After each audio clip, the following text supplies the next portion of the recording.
turabasuhuje mwese kandi tubahaye ikaze kuri Mutuyimana Leonera TV.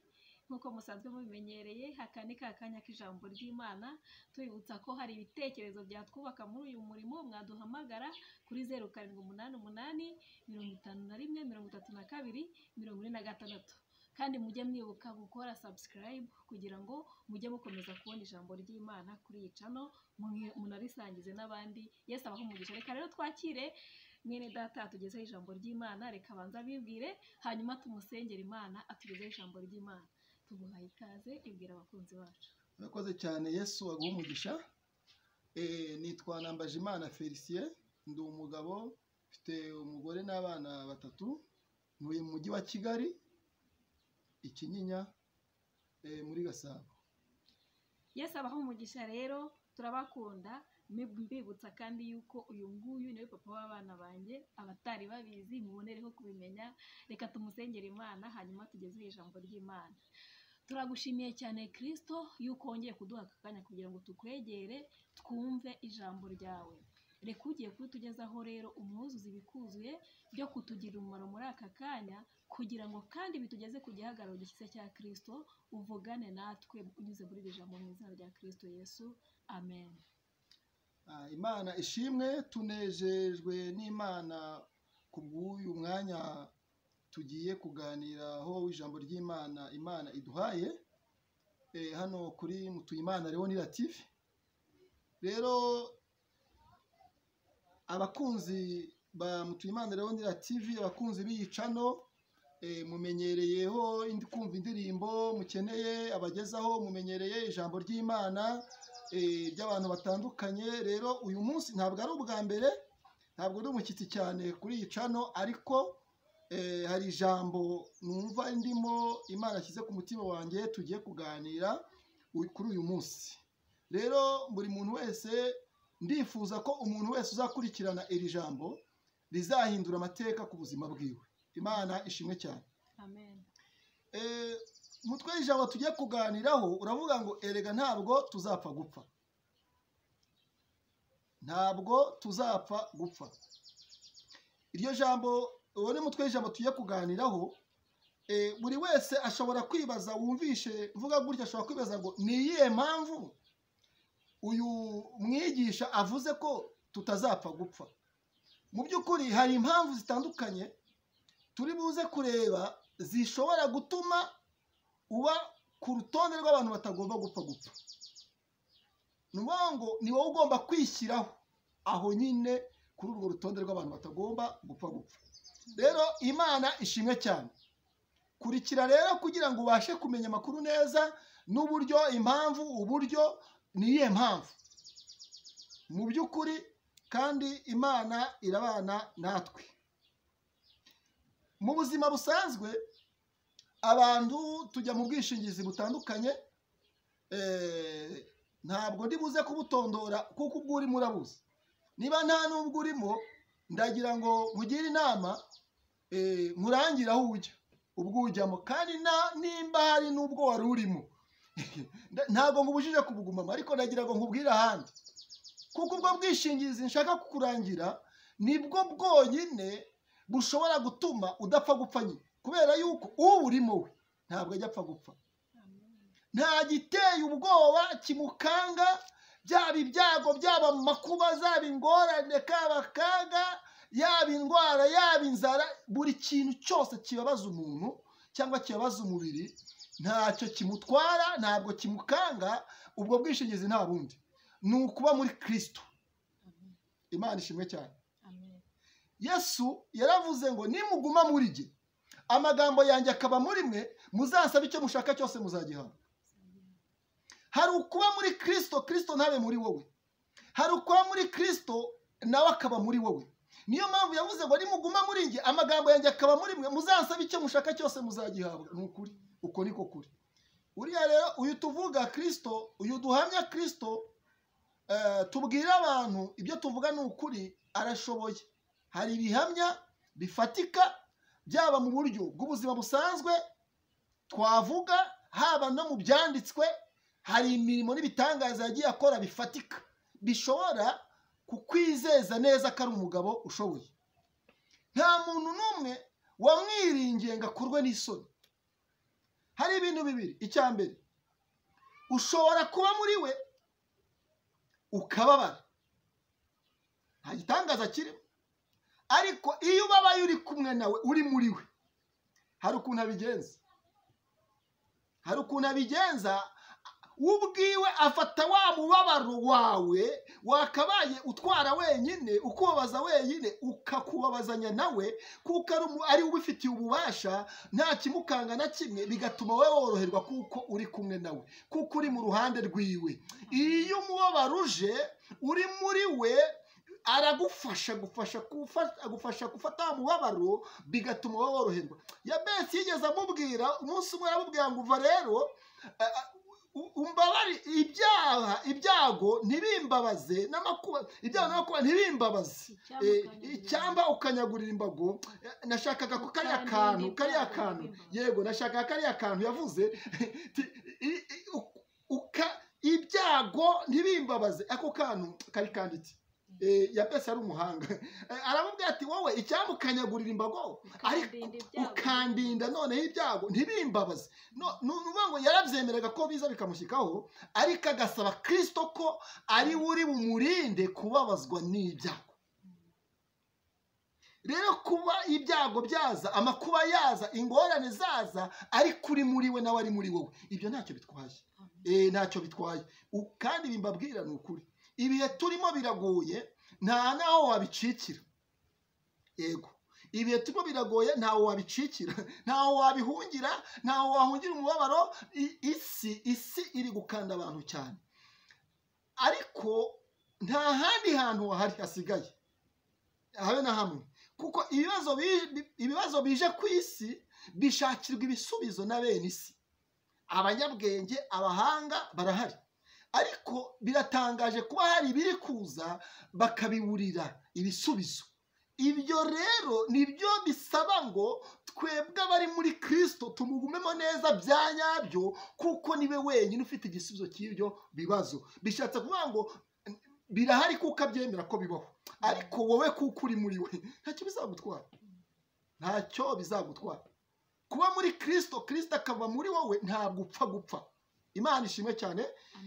Narindi kubarangira ubwishingizi mushobora kujyamo kugira ngo ibyago n'amakuba, ibiteye ubwoba byo muri iki gihe turimo cya none n'icyejo hazaza, ntibizatugireho ububasha, ntibizatugireho ubutware. Nta handi ni ukuba muri Kristo, ariko bya nyabyo. Hari ukuntu abantu babigenza, ugasanga umuntu ariyitirira, akitira Kristo, akumva ni byiza, kumva nyine ni hiti kuba umukristo, akagenda byogeza cyane, ariko nyamara we na Kristo babizanye ko atari we, atari muri we, nta n'umwe uri mu wundi. Cyakora ku izina nyineho bikaba ari sawa, abantu bakaba bizi gutyo, ariko we na Kristo bikaba si icyo mvuga. Ndavuga kuba Kristo agutangira ubuhamya, n'umutima wawe ugutangira ubuhamya ko Kristo ari muri wowe, kandi ko nawe uri muri we. Ibwo nibwo bwishingizi nkurangiye muri iki gihe turimo, turi kwita kigoye cyane. Isi yose itewe ubwoba na korona, ibiturika byarahagaze, intwaro z'uburyo bwose zarahagaze, abantu bafatikanyije hamwe gushaka igisubizo cy'isi ku bw'iki cyorezo. Ariko ni byiza kandi koko nyine dukwiye gufatikanya kugira ngo turebe ko twabona igisubizo cy'iki cyorezo. Ariko rero mbibutse ko Kristo we dukwiye kuba turi muri we kugira ngo atugabanyirize basi uburibwe. Yego, atugabanyirize uburibwe. Kuba muri Kristo ni igisubizo cy'ibibazo umuntu afite, ibyo ari byo byose, byaba ibya nonaha ndetse n'iby'ejo hazaza, aho twe tutareba. Kristo niwe wenyine. Niyo mpamvu nkwinyingiye nshuti mukundwa mwene data ukurikirana iyi channel Mutuyimana Leonira TV, ndakwingingiye kugira ngo ube muri Kristo, kandi Kristo nawe muri wowe bya nyabyo, kuko bizakurinda ibyago ibyo byose nibizaza bikakugeraho, ntibizakugiraho ububasha. Ushobora kwibaza ati ko hari abo tubona bigeraho kandi tuzi ko bari muri we. Yego, bibageraho, ariko so ubona bibahitana cyangwa birabasiga. niba hari uwo wakekaga ko ari muri we ukabona byaramuhitanye, ndagira ngo nkubwire ngo burya koko ntabwo byari ibya nyabyo, ashobora kuba yarabyiyitiriraga, cyangwa se birashoboka ko bishobora kuguhitana ariko nabwo aba yabyemeye ashatse ko ibyo biba igare. Ntabwo ari uko aba aneshejwe, ntabwo ari uko aba abuze imbaraga, ahubwo aba ashatse kubigira inzira kugira ngo ibyo nabyo ubwabyo nyine iyo nzira nayo ubwayo ayinyuremo. Ariko iyo ugiye gutyo nabwo uba ufite inyungu nyinshi, kuko aba afite aho akujyanye, kandi buri muntu wese w'umukristo wa nyawe uri muri we aba akwiye kugira amatsiko no gukumbura aho hantu aba akujyanye, ko twese niho dusiganirwa kuzaba. Nicyo cyifuzo nyamukuru buri muntu wese akwiye kugira, kuko buri muntu wese akwiye gukumbura aho azaba. Ntabwo turi abo mu isi, turi ab'ijuru, dukwiye gukumbura ijuru tuzabamo. Niyo mpamvu rero aramutse anagutwaye ariko ari bugutwaye ntacyo bitwaye. Kuba muri we rero bifite umumaro kurusha kuba ahandi hantu hose. Kuba muri ubwo bwishingizi bifite umumaro, kuba mu bwishingizi ubwo ari bwo bwose bwa hano ku isi. Mube mu bwishingizi ni byiza bw'uburyo butandukanye, ni byiza kuko inzego zitureberera turi mu nshingano zazo, ibyo bakora ni byiza, dukwiye kubahiriza ibyo badusaba kuko ni urukundo badufitiye. Badutoza kuba mu bwishingizi kugira ngo mu gihe tutagishoboye tujye dufashwa na bwa bwishingizi. Ariko nanjye ndabakangura kuba mu bwishingizi bwa Kristo, kuba muri Kristo, kuko aho ngaho noneho aha ubundi bwananiwe aho ntabwo bujya, ubwo ngubwo ntabwo bujya bunanirwa, ubwo ngubwo bwo rero ni burundu. Imana ishimwe, Imana ishimwe cyane. Reka twinjire mu ijambo ry'Imana nyirizina. Tugiye kwifashisha ijambo ry'Imana riri muri Esiteri ibice 9 umurongo wa mbere. Turebe kuri izi nkuru z'Abayuda n'uburyo Kristo yabagenje mu gihe bari muri we, ari we bishingikirijeho. Imana ishimwe cyane. Mutwe ijambo baravuga ngo Abayuda bica abanzi babo. Reka dusome mu izina rya Yesu. Haranditswe ngo ku munsi wa 13 w'ukwezi kwa 12 kwitwa Adari, itegeko n'iteka by'umwami byendaga gusohozwa. Niwo munsi abanzi b'Abayuda bibwiraga ko bagiye kubagiraho ububasha, ariko birahinduka, Abayuda baba ari bo bagira ububasha ku banzi babo. Imana ishimwe cyane. Inshuti bakundwa bene data, ndagira ngo tuvuge kuri ubu bwoko bw'Abayuda ho gatoya, n'ukuntu ibi bintu byagenze n'impamvu byagenze kuri iyo.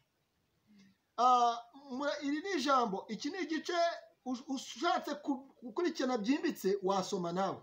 Ku mwanya twe tuba dufite uba ari uwo kumvikanisha no kwigisha kugira ngo icyo umuntu agambiriye kigerweho, cyo kugira ngo umuntu asobanukirwe. Intego yanjye niyo kugira ngo usobanukirwe uburyo udashobora gupfa aho wapfa, ariko ntabwo wapfa gupfa aho wapfa, ariko ntiwapfa gupfa uko umuntu wese abishatse, uko ikintu cyose kibishatse cyumva cyaguhitana. No, ntabwo ariko bimeze. Uri muri Kristo, Kristo akaba ari muri wowe, ntabwo ariko bigenda. Imana yacu ishimwe cyane. Ubu bwoko bw'Abayuda bwari buhagarariwe n'umugabo witwa Morodekayi. Murabizi Morodekayi, Esiteri yari umugore w'umwami, yari umwamikazi. Mu by'ukuri Morodekayi yari ku irembo ry'ibwami. Icyo nshaka kuvugaho ni uburyo ibintu byahindutse, ariko bifite amateka maremare, kubera yuko aba bantu, ubu bwoko, habaye ikibazo giturutse kuri Morodekayi n'umugabo umwe Amani. Noneho icyo kibazo gituma Morodekayi n'ubwoko bw'Abayuda bangwa urunuka, bigera ku rwego bakatirwa ubwo gupfa. Birandikwa, birasinyirwa, bijya mu nyandiko, umwami arabisinyira, ateraho na kashe. Bishatse kuvuga ngo byari byavuye mu magambo, byemerewe gushyirwa mu bikorwa n'umunsi, ukwezi, umwaka, ukwezi, icyumweru, umunsi, isaha, umunota, byamaze guteganywa, byashyizweho. Kandi bene byo bagombaga gupfa. Ubwo bwoko bw'Abayuda bwari bwamaze kubimenyeshwa kandi bwiteguye. Ariko ndagira ngo mbabwire ngo uyu muntu ari muri Kristo aba afite amakuru. Aba afite icyo yizeye kitagaragarira buri muntu wese. Kubera iki? ubu bwoko ntabwo bwari bwamaze kumaramaza ko bugiye gupfa mu by'ukuri. Bari babatangajwe ko bari bupfe, ariko bumvaga yuko inyuma bumvaga ko bishoboka ko hari izindi mbaraga zishobora kubarengera, zishobora kubatabara, bitewe n'uko bari bari muri ubu bwishingizi bwo muri Kristo. Bari babizi ko ari ubwoko bw'Imana, bari babizi ko nyine bishoboka, ariko birashoboka ko n'Imana yagira gute yabarengera. Hari abantu bari bari aho ngaho icyaba kije cyose cyabahitana kubera iki? Nta mpamvu z'ibyiringiro. Ariko abari muri Kristo bo baba bazi ko na nyuma y'uko bamaze gukatirwa urwo gupfa hari ubundi butabazi bushobora kuza bukagira gute bukabarengera. Rero Imana ishimwe cyane. Ubu bwoko rero byagenze gutyo nyine, barabakatira urwo gupfa, bigera ku rwego bitegura gupfa, ariko mu by'ukuri Imana ishimwe bakoze ibyo bagombaga gukora. Ariko Bibiliya tubwiye ngo byamaze kurangira, bigeze kuri puwa kugira ngo bapfe birangire, bicwe birangire, ngo birahinduka. Rero ndashaka ko tuvuga kuri iri jambo rivuga ngo birahinduka. Ibyahindutse ni ibiki? Ibyahindutse ni ibiki?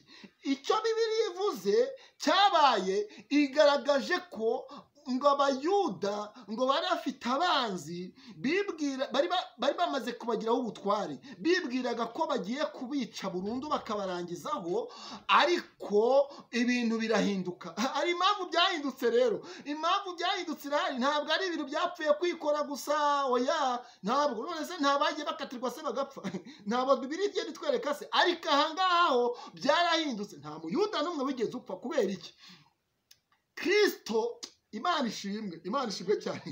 Kristo iyo ahari, inama z'ibyo dutegurirwa bitari byiza zirabanza. Bishatse kuvuga ngo inama z'abanzi zirabanza, inama za Satani zirabanza, ariko iz'ijuru zikaza nyuma. Kandi iz'ijuru nizo nama zifata icyemezo cyane kiri finale. Icyo ni kimwe kandi subiremo. Inama z'ibiduhiga, inama z'abanzi bacu, inama za Satani ziba mbere, ariko kandi iyo ziba ijuru riba rihari, riba rireba. Ariko inama y'ijuru iterana nyuma, kandi icyemezo yafashe ku muntu w'ijuru, ku muntu nyiri uri muri Kristo, icyo cyemezo nicyo kiba ndakuka. Ibyo birumvikanye. Icyemezo cyafashwe n'ijuru ku muntu waryo nicyo kiba ndakuka. Uri mu bwishingizi, uri muri Kristo, uri mu bwishingizi bw'ijuru, uri muri Kristo, icyemezo cyafashwe n'ijuru ni ndakuka. Niyo mpamvu mu by'ukuri ubwo izi nama zateranaga, ubwo batangaga izandiko, ubwo basinyaga, mu by'ukuri nyuma bigiye nyine igihe kigiye kugera, ijuru ryarateranye, riranzura, rifata icyemezo ngo ibi bintu ntabwo tubyemera, bigomba guhinduka. Reka mbabwire iri jambo, ntabwo Imana igicirwa inzira. Uri muri Kristo, ntabwo ubutabazi bwiwe abantu bamenya aho buturuka, ndetse nawe ubwe ntiyamenya aho buturuka. Ariko icyo nababwira cyo ni kimwe, uri muri Kristo we aba yizeye ubutabazi. Uko byamera kose aba azi neza ko byanze bikunze hari imbaraga zishobora kuza kumurengera, kandi zigakora icyo zigomba gukora. Amen. Imana ishimwe cyane. Amen. Niyo mpamvu byahindutse, bigeze kuri finali, bageze ku gihe cyo gupfa, Bibiliya ivuga ngo birahinduka. Ahubwo Abayuda baba aribo bagira ubutware, baba aribo bagira ububasha ku banzi babo. Kubera iki? Nta ntambara iba mu Imana ngo itsindwe. Impamvu twe dutsindwa ni iyihe? Twe tujya mu bibazo tukajya kure y'Imana, tujya mu bibazo tugashaka kwirwariza, ahubwo tugashaka kubana n'Imana mu gihe cy'amahoro. Noneho twagera mu bibazo twe tukaba down, tukamera nk'abantu batakaje ibyiringiro, tukamera nk'abantu batagifite umurengezi, kandi ahubwo nicyo gihe twakabaye noneho twegera kurushaho, kandi tukamenya icyo turi cyo n'uri muri twebwe. Ariko ubundi kuki twirwariza kandi dufite uturwariza? Impamvu ituma twirwariza ni iyihe kandi dufite uturwariza? Abantu bari muri Kristo, abantu b'Imana bafite ubarwariza, bari mu bwishingizi. Iyo umuntu arwaye hano mu isi, ukoresha rama, ukoresha sasi, ajya nyine ahajyanye n'urwego rwe bitewe n'iyo akoresha n'ubwishingizi arimo, kandi icyo gihe yageze baramufasha. Kubera iki? Nyine abifitiye uburenganzira. Kuki twebwe abantu bari muri Kristo dushobora kugera mu bibazo tugashaka kwirwariza kandi uturwariza hari? Kandi none ikindi, uturwariza we nindakumirwa, afite ubushobozi, afite ububasha n'ubushobozi, arashoboye. Imana ishimwe. Kandi reka mbabwire aka kantu, ikibazo gihana imbibi n'igisubizo. Ikibazo ku muntu w'Imana gihana imbibi n'igisubizo. Aho ikibazo kiri ni naho n'igisubizo kiba kiri. We ntabwo uba ubireba, ariko tuba dukwiye kubyizera mu rwego rwo guha agaciro uri muri twe. Tuba dukwiye no kubyizera. Arashoboye. Ndagira ngo mbabutangarize uyu munsi ngo Kristo uri muri twebwe arashoboye. Kristo twebwe yavuze ngo nimuguma muri njye amagambo yanjye akaba muri mwe muzasaba icyo mushaka cyose. Dufite ububasha, dufite ubutware bwo gusaba icyo dushaka cyose, kandi icyo dusabye cyose tukagihabwa. Kuki tudasaba ahubwo tukumva ko birangiye, tukumva ko tukiciraho iteka? Nta mpamvu ihari. Rero ndagira ngo mbabwire ngo birashoboka ko uri kumvira ijambo utari wakizwa, ukaba uri kurikurikirana utari wamenya Kristo neza. Ndi kugutangariza umugabo bita Kristo. Aho ubyumviye rero fatiraho, shakisha inzira yakugezaho Kristo ari, maze akurengere nawe, maze agutabara, kuko niwe wenyine twiringiye muri ubu buzima. Yaravuze ngo niba muri ubuzima ariwe twiringiye, duhindutse abo kugirirwa impuhwe kurusha abandi bantu bose. Ni iki gituma twiyiringira? Ni iki gituma twiringira abantu? Ni iki gituma tutamwiringira kandi ariwe nyir'ububasha n'ubushobozi? Ibintu byose biri mu biganza byiwe. Niwe mwami w'abantu. Arangije ubu bwoko ahageze inama ya nyuma y'ijuru yateranye ifata icyemezo ko abayuda batagomba gupfa. Irangije kubera ukuntu byari byageze kure, abayuda bari bababaye umubabaro mwinshi cyane. Bari bumvaga ko byabarangiranye, banasuzuguwe kuko bari bamaze gusinyirwa izandiko ko bagomba gupfa. Byamenyekanye, amahanga yabimenye. Uwiteka asanga nta buryo yagaragaza icyubahiro cyiwe, avuga ati ibi ntabwo nabirangiriza ngaha, ntabwo natabara ubu bwoko bwanjye ngo birangirire ngaha. Oya, ubwo bihindutse nuko bimeze, birahindutse. Ariko noneho reka mbahe ububasha, reka mbahe ubutware, bagire ubutware ku banzi babo. Arangije ngo Bibiliya avuga ngo abayuda baba aribo bagira ubutware, baba aribo bagira ububasha ku banzi babo. Icyo babifurizaga baba ari cyo babakorera. Icyo nshaka kuvuga ni iki? Mu by'ukuri mureke twizere Imana nk'Imana ishoboye. Imana ibitabaye Moridekayi n'ubwoko bwe bw'abayuda gutyo. Navugaga ko tutazapfa gupfa. Ese aho ngaho bapfuye gupfa? Iyo baba bapfa aho gupfa nyine baba barapfuye, ariko kuko batagombaga gupfa ntabwo bapfuye. Ntabwo bapfuye. Imana ishimwe cyane. Imana ishimwe. Reka tusome ijambo riri muri Daniyeli ibice 3:20. Dukomeze no kuryoherwa n'ijambo ry'Imana. Imana ishimwe cyane. Daniyeli ibice 3:20 kugera kuri 24. Reka dusome mu izina rya Yesu Kristo. Haranditswe ngo maze atoranya abanyambaraga bo mu ngabo ze, abategeka kuboha Saduraka na Meshake na Abedenego ngo babajugunye mu itanura ry'umuriro ugurumana. Nuko baboha abo bagabo uko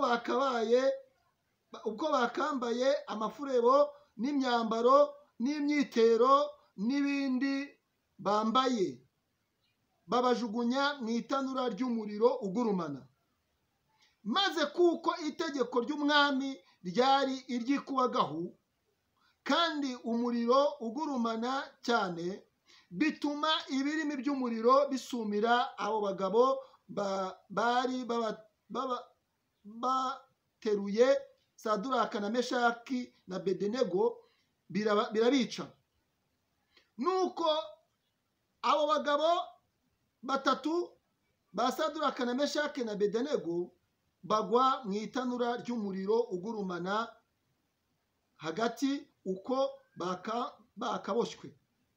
Uwo mwanya umwami Nebukadinezari aratangara, ahaguruka n'ingoga, abaza abajyanama be ati, harya ntitwajugunyemo mu muriro abantu batatu baboshywe? Baramusubiza bati, ni koko nyagasani. Arababwira ati, dore ndareba abantu 4 babohowe bagenda mu muriro hagati kandi ntacyo babaye, ariko ishusho y'uwa kane irasa n'iy'umwana w'Imana. Imana ishimwe cyane. Nshuti bakundwa bene data, tugeze kuri abagabo batatu, Meshake, Saduraka na Abedenego. Aba bagabo bari muri Kristo, Kristo nawe ari muri bo, kandi bari babiziranyeho neza. Ntabwo abo bagabo bari basuzuguwe, ntabwo bari abantu umuntu yakaba yafatwa yiboneye, ariko bubashye Imana yabo, bavuga Yesu Kristo neza, bavuga Imana neza, bibabaza abantu. Hari igihe umuntu avuga Imana neza bikarya abantu, bikabababaza abantu, umutima ukabarya, mushuka bica kuko avuze Imana neza. Iyo abantu bakwangiye kuvuga Imana neza, uhiriwe. Imana ishimwe cyane. Aho yanga neza ubundi ko abantu bakwangira ubusa, aho kugira ngo abantu bakwangira ubusa uzavuga Imana neza. Niba kwangira kuvuga Imana neza ntabwo bizakwicisha, ahubwo bizakubeshaho. Ntibizagusuzuguza, ahubwo bizaguhesha icyubahiro, kubera yuko icyubahiro cy'abantu kirangira vuba, icyubahiro wabwa n'abantu kirangira vuba, ariko icyubahiro cy'Imana, Imana y'ubwayo iguteretse, nta muntu wabasha kukunyeganyeza. Imana ishimwe cyane. Abagabo batatu bavuze Imana neza, binezeza Imana, cyakora bibabaza abantu. Bigera ku rwego Imana iryoherwa n'ukuntu bayivuga neza. Imana ishaka kwiheshereza icyubahiro kuri abo bagabo. Bibabaje abantu bafata icyemezo cyo kujya ku mwami Nebukadineza, baramubwira ati bariya abagabo rwose ibyo barimo nta makuru ufite, babavuga uko batari, babwira umwami, barangije bashyiraho amategeko. Inkuru muzasobe muri iki gitabo muzazibona bitewe n'igihe ngewe mfite, ndavuga mu ncamake. Barangije umwami, itegeko ry'umwami rirabafata, bisanga mu ikosa rishobora kubicisha, kandi iryo kosa nta rindi, ntabwo ari uko bari basamaye, uko bari bibye, uko bari bishe, ahubwo nuko bari bavuze Imana neza. Noneho barangije bavuga ati mugomba kwicwa.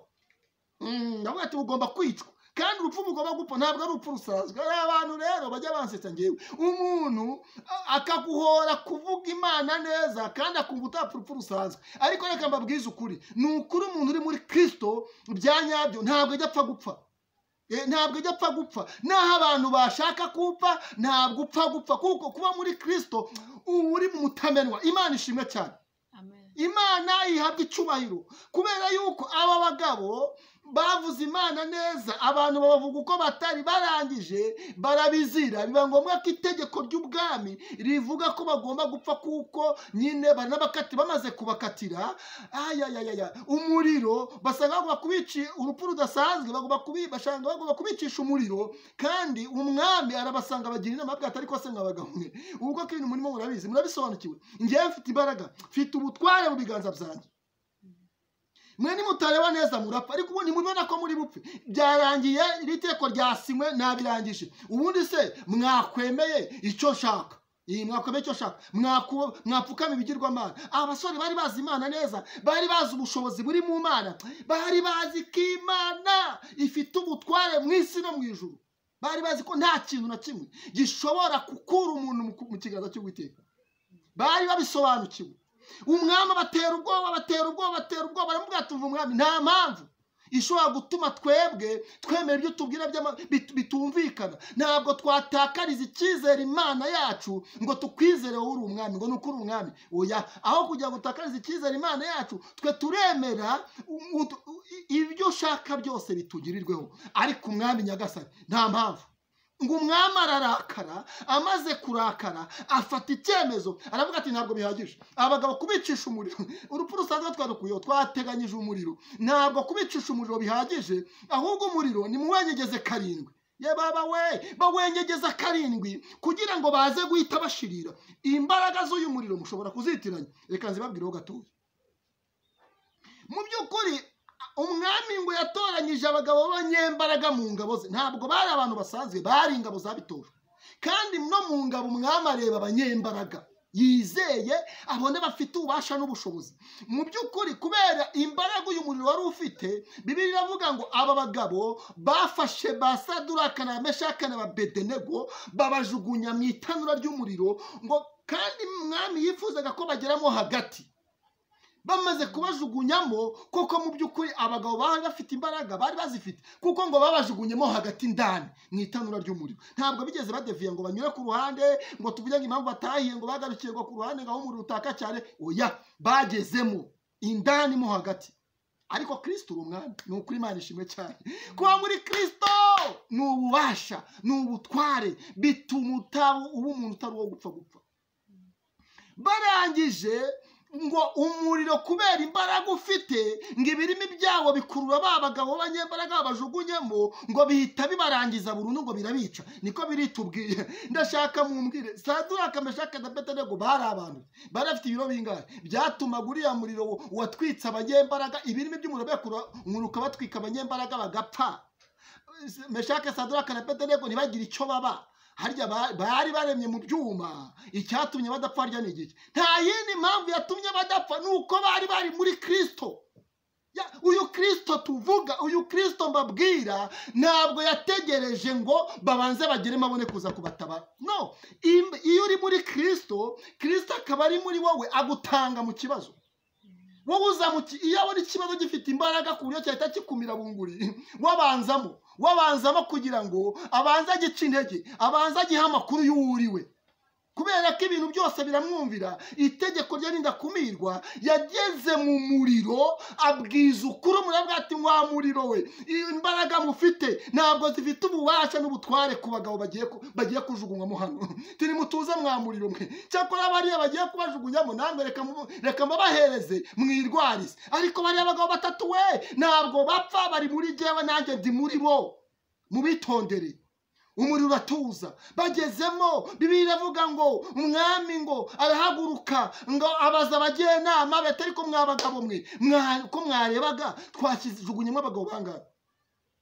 ntabwo ari batatu twajugunyemo ngo abagenda bamubwira ati mwami Nyagasani ni abagabo batatu twajugunyemo none se nta makuru mufite ariko mwahagurutse namwe mukareba ntabwo ari batatu gusa ndi kureba abantu bane batatu barimo Imana ishimwe cyane uyu mugabo wa Kristo tuvuga iyo abona ibibazo biri imbere yawe ibibazo ugezemo akabona bifite imbaraga ku buryo byahita bikurangiza burundu we abanza mu kibazo wowe ukaza kuzamo we yamaze kugica intege yamaze kukuvuganira yamaze kugitunganya niyo mpamvu aba bagabo batatu babajugunyamo umwami yavuze ati ariko se mwabagenama bagene mumbwize ukuri aba bagabo ntabwo twabajugunyamo baboshye tibari baboshye ese ntibari batatu tibari batatu none se nta makuru mufite noneho ntabwo ari batatu ndi kubona bane kandi reka mbabwire nukuri pe kandi umwami akabivuga ahamya neza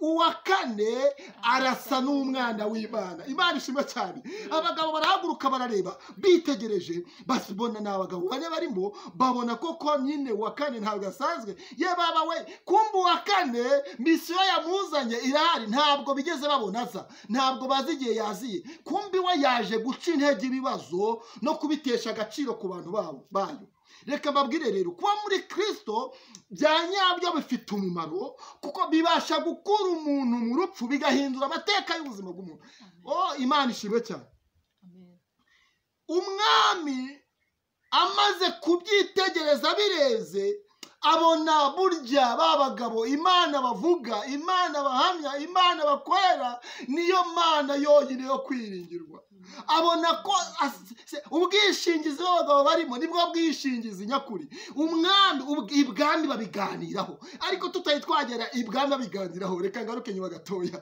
mu by'ukuri aba bagabo batatu Meshaki Saduraka na Abedenego ntibigeze bacika intege ntibigeze bahwema guhamya Kristo no kubabwira ko bagiye gupfa bumvaga nubwo bapfa bari muri we ntacyo bitwaye kuko aho bajya n'ubunini wawe wagize gute wahateguye naho wapfa uri muri Kristo ntacyo bitwaye kuko aho waba ujya ni waba wahateguye mwumure reka mbabwire mureke tube muri we kandi nawe muri twe tureke ibintu by'ubucancike dukore tubane n'Imana bya nyabyo yigeze umunsi umwe abwira Dawidi abwaye ngo kuko wankuza akaramata nicyo zagukiriza ngo Dawidi we kuko wanze ubugome bw'iyi si nicyo zaguhera icyubahiro ariko Imana yacabwa icyubahiro n'ukuri iyi Mana irashoboye twiyitakariza icyizere mwiyitakariza icyizere irihagije muri byose kurengera umuntu nisaba ubufasha kandi ntabwo ari ngombwa ngo uyitungire urutoki aho ikibazo kiri, oya. Ariko se uyitungira urutoki gute? Ubwo impamvu ushaka gutunga urutoki ntabwo wizeye, nawe ntabwo uri muri we, urabizi. Ukeka ko ashobora kuba ari muri wowe cyangwa ashobora kuba uri muri we, nawe ubwawe urabikeka. No, wikeka. Shakisha uburyo bwawe uba muri we bya nyabyo, nawe abe muri we bya nyabyo, ku buryo utari buze kumutungira urutoki, kuko we arirebera ibijya kukubaho, arabireba. Bariya basore ntabwo bigeze bagira impamvu nyinshi bazana ku Mana ngo urabona, oya, ntabyo habayeho. Ahubwo bari bazi ko Kristo ari muri bo, bari bazi ko Kristo adashobora kwemera gushya. Ese ubundi yari gushya gute? Abagabo bane umwami yabonyemo bahinduye amateka y'igihugu, bahindura imyumvire y'isi muri icyo gihe, kubera ko hari amategeko yatangiye gushingirwaho, yari amategeko yo kuvuga Imana neza no guhamya Imana neza. Iyo wavugaga Imana neza muri icyo gihe, wabaga ufite agaciro, wabaga ufite icyubahiro. Mbese reka mbabwire, nababwiye ngo ikibazo gihana imbibi n'igisubizo. Aho abasore bari bagiye gupfira havuyemo icyubahiro cy'Imana. Hari igihe Imana, ako kantu mukumve, hari igihe Imana yemera ko ibibazo bitugeraho, ariko ikabatega uburyo ibidusohoramo, ariko nayo ikaboneramo cya cyubahiro cyayo. Mbese abantu batayizi bakayimenyeraho, abantu batazi imbaraga zayo bakazimenyeraho ngaho. Niyo mpamvu rero tutakwiye no kumva ko tugomba kuba mu mudamaruro gusa ngo igihe cyose ngo tujye duha turi muri Yesu ashimwe. Oya, tugomba kuba mu bihe bitandukanye, ariko ibyo byose tukumva ko tubirimo, turi kumwe na Kristo, turi muri we. Tukumva ko bitakwiye kudukanga ngo biduce intege, dutakarize Imana icyizere, dutakaze ibyiringiro, kuko uri muri twashinganye, uri muri twahambaye. Niba atari muri wowe bya nyabyo, jya muri we neza. Ni mu byumve kimwe, nshuti bakundwa bene data. Saduraka, Meshaki na Abedenego, Imana ibarokoye gutyo urupfu. Imbaraga z'umuriro ugurumana wenyegejwe karindwi ziba zitaye agaciro. Bamwe babagambaniye, ibyababayeho muzisobere namwe muzamenya amakuru. Bifitanye isano n'ibyabaye kuri babandi bashakaga kwica Abayuda, n'ibyanya wabo ibyababayeho. Niyo mpamvu nta muntu ujya bataka umuntu w'Imana ngo bimugwe neza. Nshuti bakundwa, nimureke. Iyo watatse umuntu w'Imana uba uri kwataka Imana. Ku muntu w'Imana aba arimo, iyo ari we bya nyabyo koko, aba ari mu Mana, Imana iri muri we. Rero iyo umwatatse uri gucokoza Imana, uri gushotora Imana. Rero navugaga uburyo tutazapfa gupfa, ndi kubabwira uburyo imbaraga ziri muri Kristo zibasha kurengera umuntu. Hari ibintu nka bitatu navuzeho. Icya mbere, iyo uri muri Kristo si ngombwa kumutungira urutoki aho ikibazo kiri, we arahirebera. Kandi ikibazo gihana urubi n'igisubizo, kubera yuko aho twamaze kuvuga hose twasanze ahari urupfu harabonetse ubuzima kandi bwiza, ahari igisuzuguro habonetse icyubahiro. Muri aka kanya ngira ngo utangarize ngo ubuzima ubayemo ni wowe ubuzi. Ikibazo si uko mu buzima bubi, ikibazo si uko udafite ibyo kurya, si uko udafite akazi, si uko uri mu bukode, oya. Ahubwo ikibazo ni uko ibyo byose, ndetse n'ibindi navuze, ikibazo ni uko ibyo byose waba ubirimo uri wenyine. Shakisha uburyo noneho wabibanamo na Kristo, kuko ntacyo bizagutwara. Kuba mu bukode ntabwo ari ikibazo gikomeye, kubera yuko kuba mu bukode ufite hari ubwishyu ntacyo. Mbese mu yandi magambo, ibibazo byacu iyo turi muri Kristo, Kristo arirwariza. Nicyo nari nishatse kuvuga. Tugume muri we, Kristo nawe agume muri twebwe, bizatubera umugisha ukomeye cyane. Nicyo nifuriza abakunzi ba Mutuyimana Leonira TV, abakunzi biwe, mugume muri Kristo, Kristo agume muri mwebwe. Ni ukuri ntacyo muzaba, ntabwo muzapfa gupfa, ntabwo tuzapfa gupfa. Kandi ahantu hari ibintu byiza, ahantu hari ibintu byiza bifite umumaro, bishobora kuduhembura kandi bikatubeshaho. Imana ishimwe cyane. Turakomeje kandi n'ijambo nyine, reka twongere dusome muri Daniyeli ibice 6 umurongo wa 17 kugera kuri 24. Ibice 3 Daniyeli umurongo wa 17, maze dusome nabwo twumve iri jambo. Ibice 6 umurongo wa 17. Reka dusome mu izina rya Yesu Kristo. Haravuze ngo, nuko umwami arategeka bajya kuzana Daniyeli, bamujugunya mu rwobo rw'intare.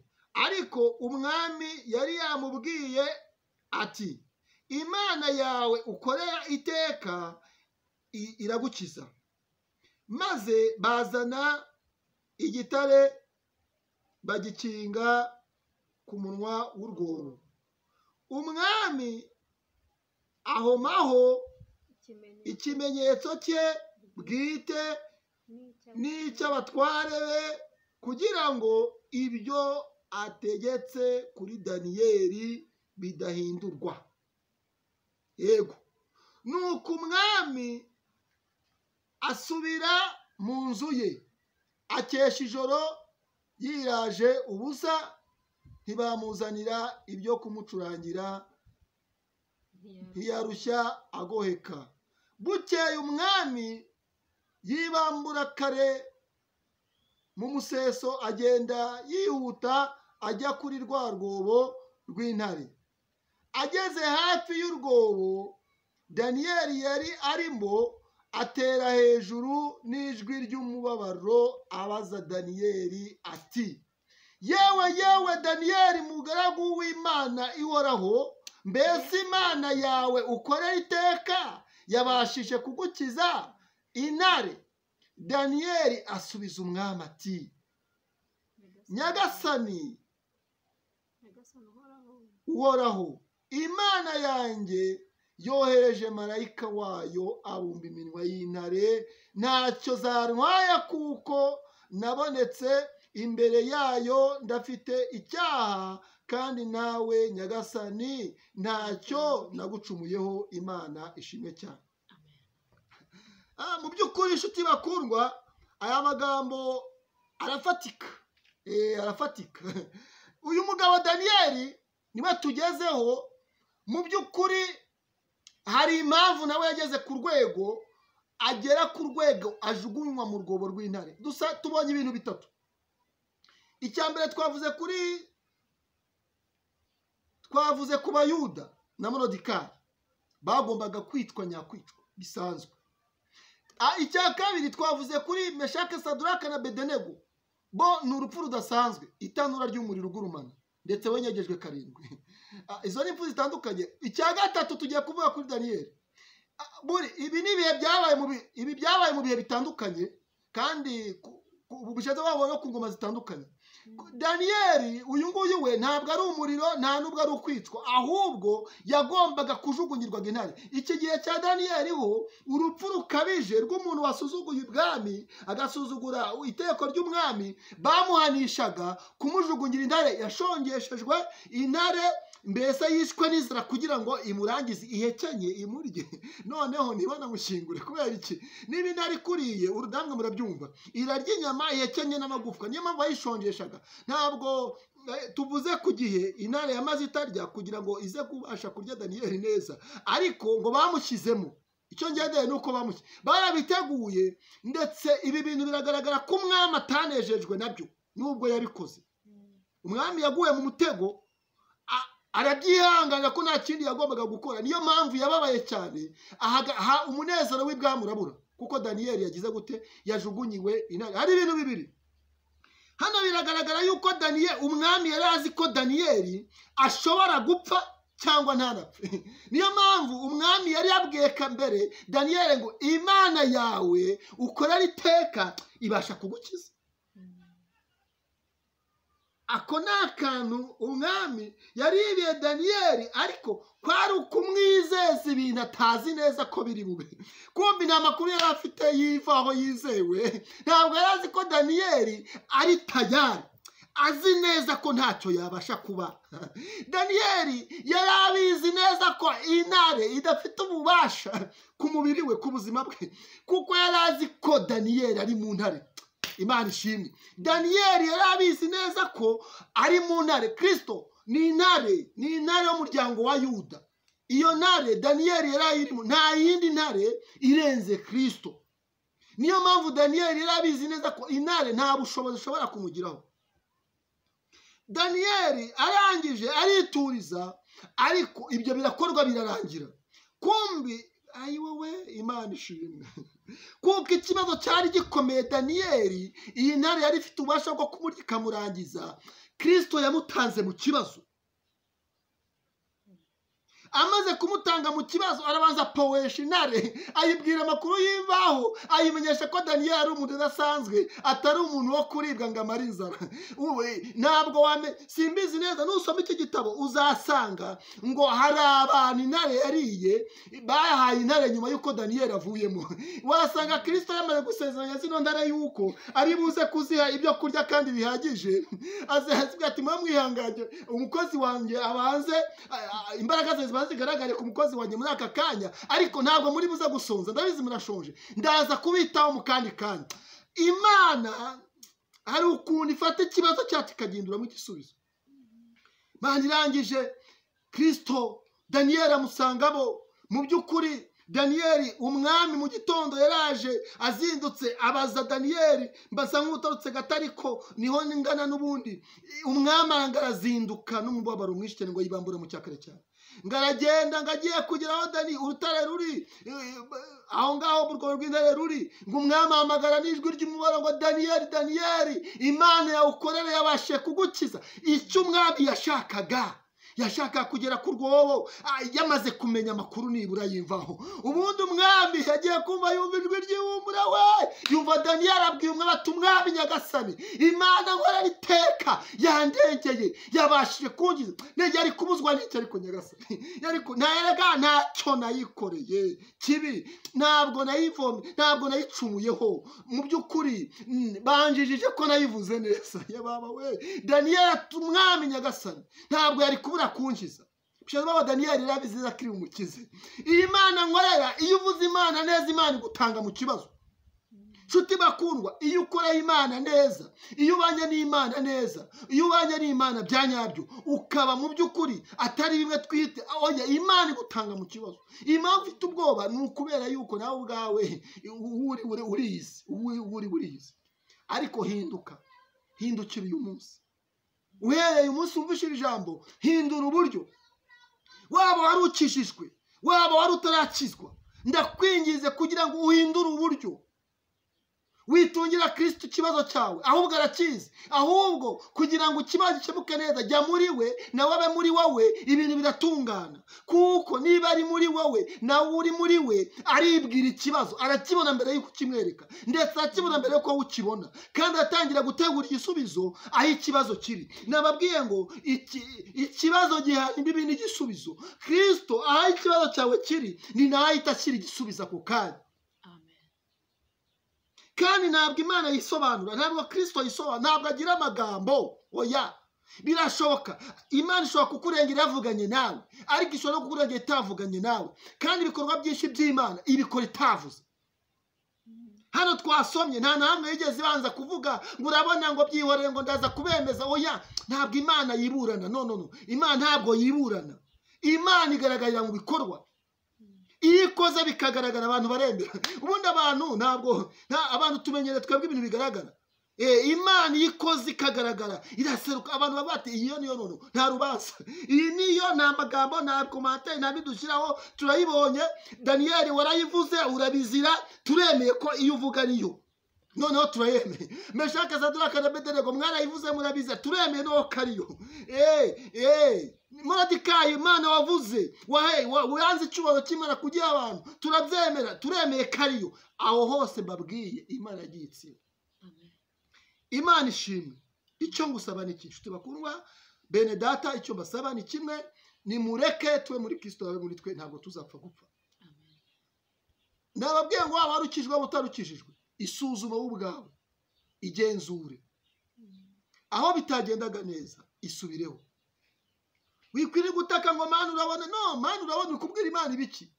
Simbabujije gusenga, ari musenge, ariko mbere yo gusenga banza witekereza, urinde aho uri kuvuga. Nawe utavuga amagambo yagutabara, nawe utavuga amagambo yakurengera, nawe utavuga amagambo yagukiza. Icy'ingenzi nuko mu kugukiza biri buze kwihesha icyubahiro. Imana ishimwe.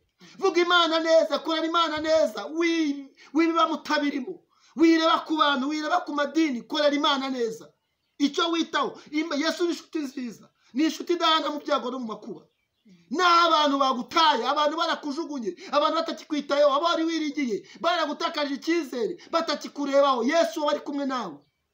nta kibazo na kimwe gitera Yesu ubwoba. Ndababwiye ko mu muriro agendanamo nawe, mu rwobo rw'indara aba ari kumwe nawe. Ntabwo wowe aho uri ibibazo urimo ntabwo aribyo bizamunanira, ntabwo ariyo azagutererana, ntabwo ariyo azagusiga ngo upfe gutyo ube wenyine ngo bikurangirane ibyawe birangiriraho. Nta muntu wakoreye Imana amateka yiwe agezima. Niyo utakiriho ibyawe birakomeza kubera imbuto weze, imbuto wabibye. Amateka y'umuntu w'Imana aragumya akabaho niyo watakiriho. Nimureke tubane n'Imana neza, tuvuge Imana neza. Imana izaturengera, Imana izadutabara, Imana izaturwanirira, Imana izatubera ku rugamba.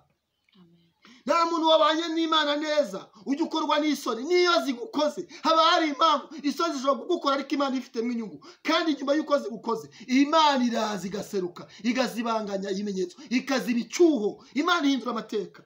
Nshuti bakundwa, reka mbabwize ukuri, nimureke dukorane Imana neza, tube muri Kristo bya nyabyo, ntabwo tuzapfa gupfa. Twiterwa ubwoba korona. Korona ni korona, icyo ni ikibazo cy'isi. Ariko twibuke ko mu ijuru hari Imana yaremye isi ikarema ibiyiriho. Cyane ngo iyo Imana ifite ubutware no kuri korona, ifite ubutware ku bintu byose. Dukora ibyo tugomba gukora nk'abantu byo kurwanya korona, ariko tuzirikana ko mu ijuru hari Imana. Abantu basenga, dushobora gusenga Imana, dushobora gutabaza Imana, Imana ikamanuka igahindura amateka, Imana igakora ibikomeye. Tukagira uruhare kugira ngo rwo kurwanya iyi korona, tudakoresheje izindi mbaraga, twari ibyo dusabwa n'ubuyobozi, ariko tunasenga Imana. Imana ikamanuka, Imana ikaza, ko Kristo uri muri twebwe arihagije, nta kibazo na kimwe kimunanira. Imana ishimwe. Amen. Imana ishimwe cyane. Amen. Ndagira ngo babwire ngo Daniyeli ibice 6 umurongo wa 28. Uyu murongo reka tuwusorezeho. Iki kigira ijambo turi kuganira. Haravuze haranditse ngo niyo irokora igakiza, ikora ibimenyetso n'ibitangaza mu ijuru no mu isi, kandi niyo yakijije Daniyeli inzara z'intare. Nta yindi baho. Niyo irokora kandi igakiza, ikora ibimenyetso n'ibitangaza mu ijuru no mu isi. Ntabwo ikora ibimenyetso n'ibitangaza mu ijuru gusa, na hano mu isi irabikora. Abantu, Imana niyo yemeza abantu, ntabwo abantu bakwemeza Imana. Mureke twemere intege zacu, twinginge Imana itubabarire. Nitumara kubabarirwa n'Imana, duhindure uburyo, duhindure icyerekezo. Kristo atubere umuyobozi w'ubuzima bwacu. Yaravuze ngo ninjye wita ku batagira shinge n'urugero, ninjye se w'imfubyi, ninjye mugabo w'abapfakazi. Kristo arahari ngo arengere buri muntu wese mu cyiciro cye. Nta muntu uragera aho adakeneye Imana mu buzima bwe. Niba wumva ugeze aho udakeneye Imana mu buzima bwawe, ufite ikibazo, itekerezaho neza, ariko ujya muri Kristo. Kristo nawe agume muri wowe, ibintu biragenda neza. Nshuti bakundwa rero, ijambo ry'ihumure nababwira nuko ahari ibibazo hari Imana, nta gaciro ibibazo bigira. Ijambo ry'ihumure nababwira hano muri kuri Mutuyimana Leonira TV, kuri iyi TV, ndagira ngo batangarize ngo ahari ibibazo hari Imana, ibibazo bitagaciro. Ariko ahari ibibazo nta Mana, ibibazo bigira sigisi, bigira agaciro. Niyo mpamvu mbinginze kugira ngo mureke dutunge Imana mu buzima bwacu, tubane na Kristo bya nyabyo. Imana ishimwe cyane. Ndabashimiye kubwira ijambo. Imana iduhane umugisha. Naho ubutaha, murakoze cyane. Imana itugirire neza. Reka subize gahunda. Umukozi w'Imana wari wampaye gahunda, yasubije gahunda. Murakoze cyane. Isaba umugisha. Imana ishimwe cyane. Dushimiye mwese abari badukurikiye, abari bakurikiranye iri jambo ry'Imana. Twumvise neza ko tutazapfa gupfa, kandi ijambo numva twayitegeye amatwi neza. Rero Yesu abaho umugisha mwese, turabakunda. Reka dusoze dusenga Imana, ariko tuzirikana neza yuko buri impamvu abayuda batapfuye. Mwibuke yuko bafashe igihe cyo gusenga Imana. Nawe rero ugire umwete cyane, wegera Imana. Nayo ijambo ry'Imana riko rimbwira ngo nituyegera nayo izatwegera. Nituyishakana umwete tuzayibona. Umwete ushyizemo ushaka Imana ni uko uyibona. Shyiraho akete rero mu gushaka Imana, uzayibona. Yesu abaho umugisha. Abanyakigali bo twabonye n'igihe cyo kwegera Imana, kuko ubu nta yindi mirimo, ibintu byarahagaze. Ubu dukwiye kwegera Imana kurushaho. Yesu abaho umugisha mwese. Reka dusoze dusenga Imana, tubasabira umugisha. Mujye mwibuka gukora subscribe, kugira ngo iri jambo ry'Imana rijye ribageraho uko turishyizeho kuri bicano. Yesu abaho umugisha. Turagushimiye Kristo ko wabanye natwe muri aka kanya twumvishije ijambo ryawe, ko tutazapfa gupfa, amateka ajya abasha guhinduka iyo umuntu akwishingikirijeho, kuko uri ubwugamo bwiza bw'umugaru, kandi ibyacu bizi kuturusha. Izina ryawe nirihabwe icyubahiro. Humugisha buri wese wateze amatwi iri jambo ry'Imana, kandi ujye umugisha buri wese nyine ukunda gukurikirana iri jambo kuri iyi cano. Tanga umugisha kuri twebwe twese mu izina rya Kristo Yesu, amen. Murakoze cyane.